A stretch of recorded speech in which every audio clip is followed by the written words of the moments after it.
शिवा काशी नावाचा एक निष्ठावान न्हावी पुढे आला. राजा द्याची रटप मला घालतो, राजा ज्या तुमची मोजणी घालतो, राजा द्या तुमची ते कवड्याची माळ, राजा घालतो, जातो राजा निधीच्या छातीला जातो, राजा द्या मी जातो.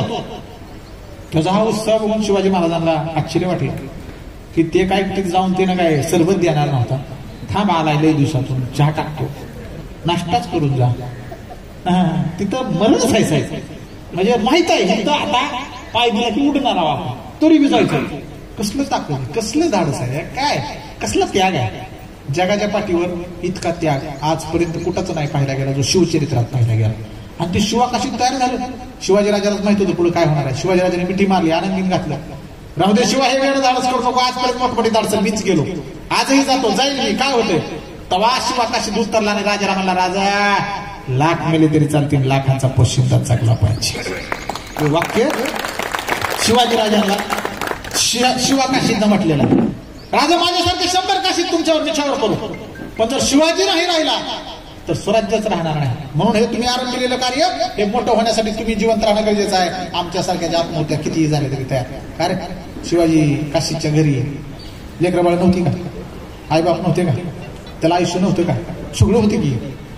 त्याला हे माहित नव्हतं का जेव्हा ती गडाच्या पायऱ्या उतरायला लागल्या छत्रपती शिवाजी महाराजांचा सगळा पोशाख करून एक एक पायरी गडाची उतरताना त्याच्या डोक्यात विचार आला असेल, घरी लहान लहान लेकर आहेत माझे, उद्या त्यांच्या डोक्यावरचं बाप नावाचं छत्र नसणार आहे.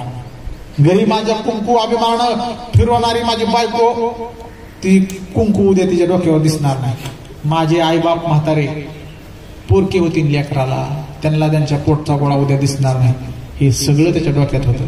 तरी सुद्धा त्याच्या आधी एक वाक्य त्याच्या डोक्यात होतं, या स्वराज्य देवतेला माझ्या जीवाचा नैवेद्य वाळून फेकल्याशिवाय ती मला प्रसन्न होणार नाही. कसलं ग्रेट आहे. आणि तिथे पुढे गेल्यावर काय झालं माहिती आहे तुम्हाला. सिद्धीजोहरला ज्यावेळेस हा भेटला, आगे काफिर सिवा का बच्चा, इसीलिए क्या था इंतजार 4 महीने से आ गया. त्याला आनंद झाला. वेडा तर दिल्ला झाला, पाठीमाग बाजीप्रभू देशपांडे सगळ्यांना घेऊन निघून गेले. पण त्या सिद्धीजोहरच्या शेजारी फाजल खान, अफजल खानाचा पोरगा होता, आणि त्यानं त्या वधाच्या वेळेस होता, आणि त्यानं शिवाजी राजांना जवळून बघितलं होतं. तेव्हा त्यानं हळूच सांगितलं की सिद्धीजोहर जी, ये हरगिज सिवा नहीं हो सकता. तो बोले का, अगर ये सिवा होता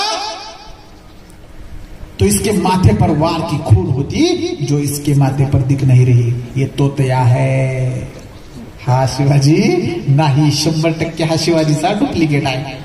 मला सांगा की एवढा आनंद झालेला त्याचा कसला भ्रमनिरास झाला असं त्या सिद्धीजोहरचा. 4 महिने डोळ्यात तेल घालून त्याचं केलं होतं, त्यालाच तेल लावलं होतं शिवाजी महाराजांनी. आणि महाराज तर सटकले होते. त्या शिवा काशीचा तो रूप सिद्धीजोहरला ओळखता आलं नाही, आणि त्यानं त्याला सांगितल्यानंतर त्याला राग सहन नाही झाला. सिद्धीजोहरनं शेजारचा भाला घेतला, शिवा काशीच्या छातीत खुपसला, शिवा काशीच्या छातीतला भाला धरला आणि तसाच पाठीमागं पडला.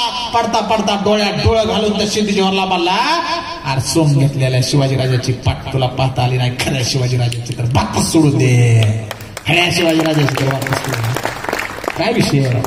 म्हणजे ज्याचं सोंग घेतलं की त्याच्यात सुद्धा इतकी ऊर्जा, नवीन शिवाजी तयार होईल. येडा झाला ती सिद्धीजोहर. अरे मला असती कसली माणसं आहे ती, मरते ती हसत हसताना सुद्धा मलाच ताप देऊन मरते आधी. हे झालं घेतलं. आणि तिकडे काय झालं पुन्हा, गोडखिंडी पोचली सगळी जनता. बाजीप्रभू देशपांडे म्हणले, राजा आता गनिमांचा आवाज यायला लागला. 5000 माणसं पाठलाग करायला लागली. किती? 5000 माणसं पाठलाग करत होती, आणि आपले फक्त 500 मावळे. बाजीप्रभू देशपांड्याला जरा वाटलं आता काहीतरी धोका होण्याची शक्यता आहे, हे स्वराज्य टिकलं पाहिजे. बाजीप्रभूंनी विनंती केली शिवाजीराजांना, राजा विशाळगडाकडे प्रयाण करा, ह्यातले 200 मावळे घ्या, माझ्याकडे फक्त 300 मावळे गाव द्या, मी गोडखिंडीत अडवतो. ह्याचा अर्थ कळतो का? 300 गुणिले 300 = 5000. सॉरी 5000. 5000 मावळ्यांना आपले 300 मावळ्यांनी लढायचे. आता आमचं पोरग बघा कॉलेजला जाऊ द्या, आणि त्याला जर फोन येऊ द्या, भाई 10 जण वाट बघत बसले का तुझी, हे म्हणते जायचं नाही आज कॉलेजला सुट्टी का, आता ते 10 जण आहेत आपल्याला हाणलं म्हणजे त्यांनी मध्येच धरून हे ना आधी 100 गोळा करते आणि मग तिकडे जाते.